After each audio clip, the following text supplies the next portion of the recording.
આપનું સ્વાગત છે। લખતર શહેર તેમજ ગ્રામ્ય વિસ્તારમાં સતત બીજા દિવસે વરસાદ વરસ્યો। લખતર શહેરમાં ધીમી ધારે વરસાદનું આગમન થયું। સાંજના સમયે એકાએક વાતાવરણમાં પલટો આવતા પવન ફૂંકાતા ધીમી ધારે વરસાદની શરૂઆત થઈ હતી।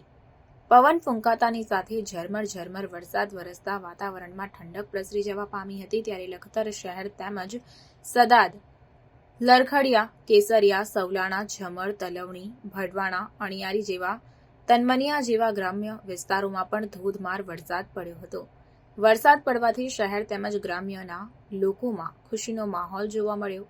સમગ્ર રાજ્યની અંદર ધીરે ધીરે ચોમાસાનું આગમન થતું જઈ રહ્યું છે। ત્યારે સુરેન્દ્રનગર જિલ્લાના લખતરમાં બીજા દિવસે પણ શહેરમાં એકાએક વાતાવરણમાં પલટો જોવા મળ્યો।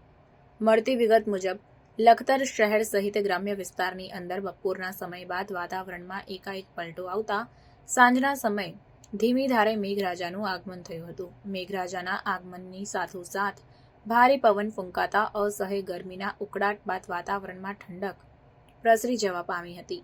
લખતર શહેર તેમજ સદાદ, લરખડિયા, કેસરિયા, સવલાણા, ઝમર, તલવણી, ભડવાણા, અણિયારી જેવા તનમનિયા જેવા ગ્રામ્ય વિસ્તારોમાં ધોધમાર વરસાદ પડ્યો હતો।